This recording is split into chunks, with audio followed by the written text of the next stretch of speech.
Well, here we are. Here we are. Live. Monday Night Live. I was waiting for it.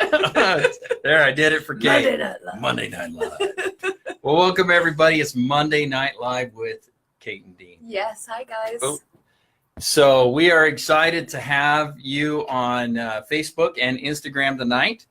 And we just finished up our... Yes, our family support group. Yes, family support group, which we run every Monday from 6 to 7:30. It's free and open for those that are struggling with issues with their families and loved ones that might be looking for help, whether it be through substance abuse or whether it be other forms of issues that may be going on. We've got a variety of people. It was really awesome. I mean, some topics we covered tonight was like, how do I help my elderly parent? Yes. They're having like this communication issue with their elderly parent, or then we have, parents who have kids that are struggling with substance abuse or in recovery, and just what comes up for them with that journey, and just a wide variety of everything that comes along with being in a family, really. Yes, relationships. Yes. Yeah, it's very, very helpful, and we've had a lot of good insight in that. And so tonight, for those of you that we're welcoming to, I'm Dean Nixon, and I'm Kate Semmons. And we are with TurningLeaf Wellness Center, and we are presenting a value-based way of looking at things through the value-based coaching systems that we use and models and other tools. So I'm excited to talk about those things tonight. By the way, that was a really good intro. We've literally never done that. Which one? Just telling them who we are and what we do. Who we are. There you go. There you go. We should probably do that more often. We should probably do that more often. Yeah. So welcome, everybody. We see a couple people popping in, and we got Garrett and Roslyn, all these great people popping in to say hello. So hello to you all. So tonight we decided that one of the topics that came up in the group tonight that would be a good one to talk about is one that seems to be really raging through our systems right now, through people and families, family systems and schooling and all sorts of different areas, is the issue of stress and anxiety. So specifically for me too, like I work for a crisis team and I'm on call this week. So I get this little package of a cell phone every third week, and it's just immediately like all week long, and when it rings, just nothing but anxiety. So I love that we're talking about this tonight. Absolutely.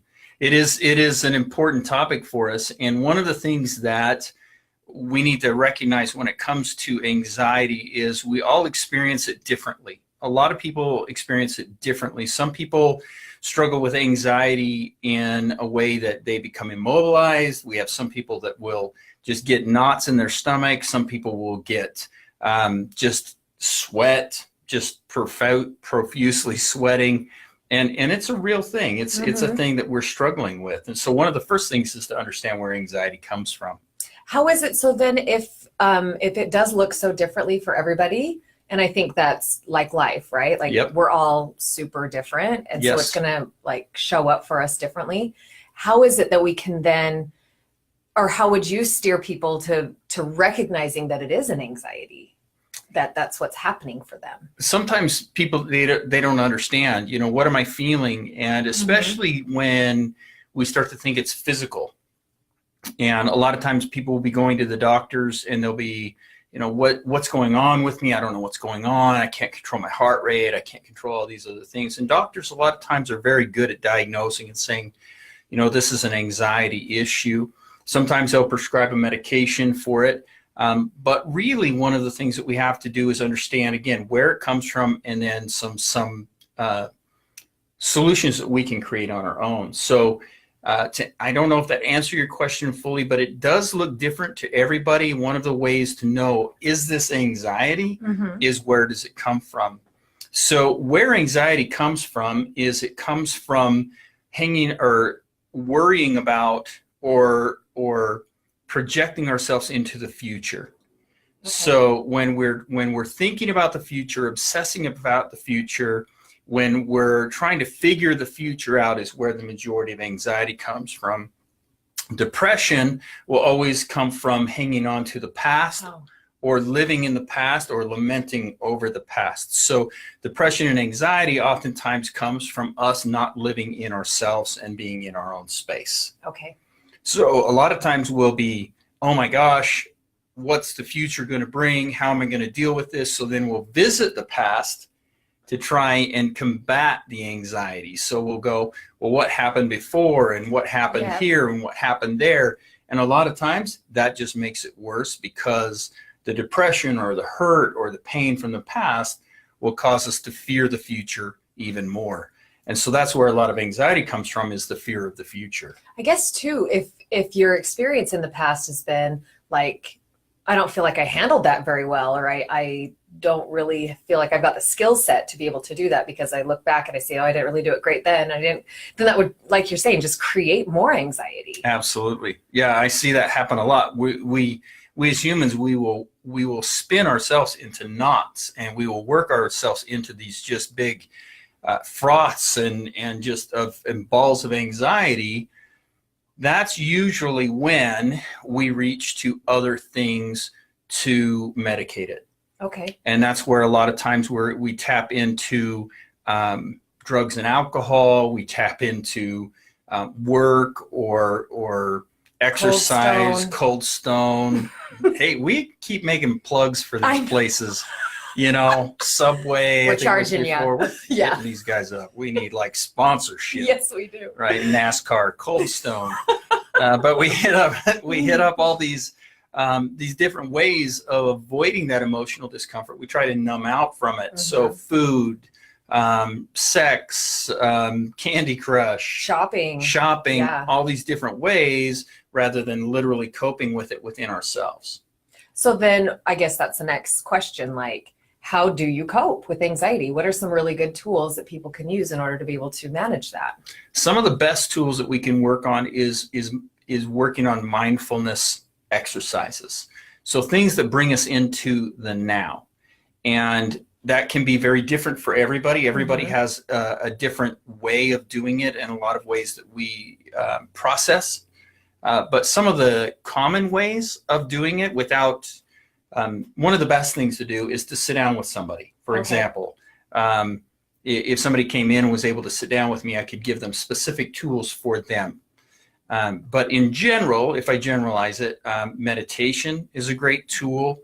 One of the things that we can do is work on pulling ourselves into our bodies, because when we're thinking about the past or future, when we're afraid of the future, when we're absorbing or living in the past and marinating in the past, we're not in our bodies, mm-hmm. we're in our heads. Right. So to do exercises that pull us into our body is the thing that we can do. So going outside, feeling the sun on your face and tuning in, taking your shoes off and feeling the carpet, or walking out through the grass.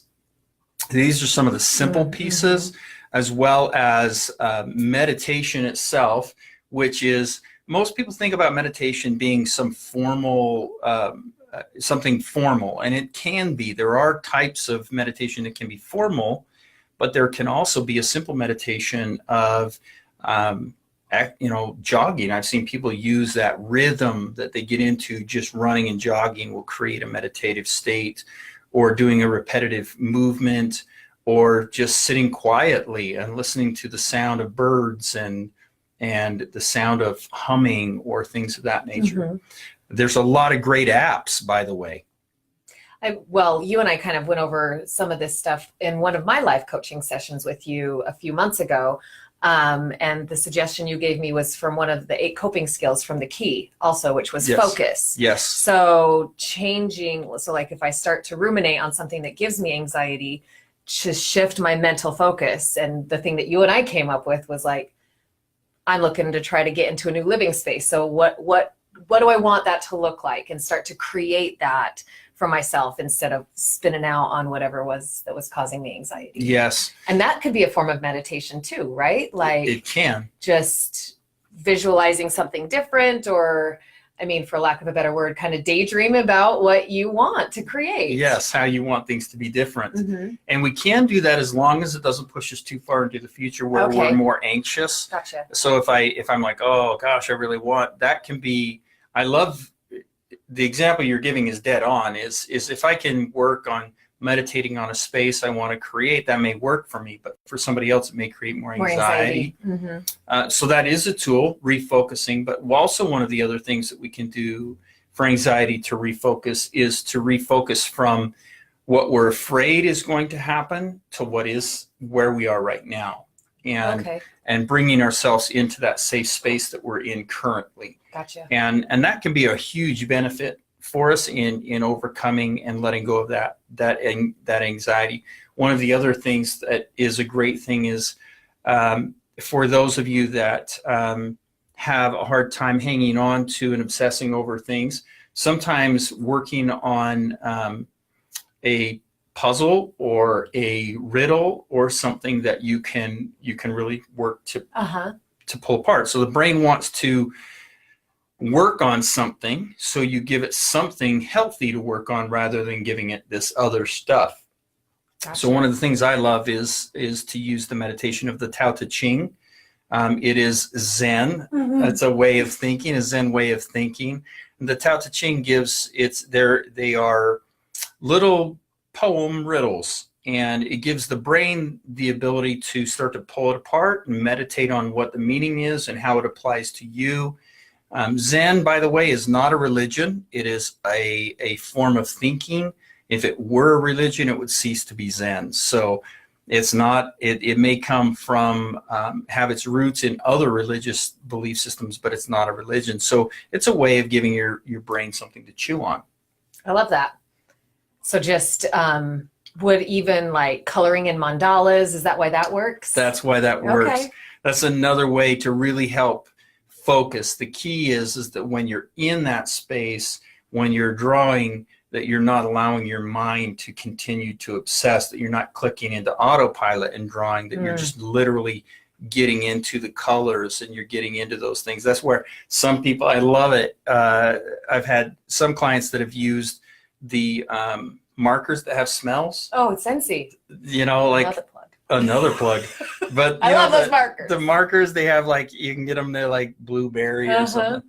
And so that's great because you're tying into the visual, the kinesthetic. You're tying into a lot of venues to really let go. And I think it probably, for me anyway, it always feels really nice to know that I'm not alone, right? Yes. And so I love how you're like, get in and talk with somebody. If you've got someone in your life that you feel like you can connect with, be like, hey, I'm having a really anxious day. Like, can we talk this out? Or like you said, if you need to come in and get some more skills, like we've got a really killer life coaching package going on right now.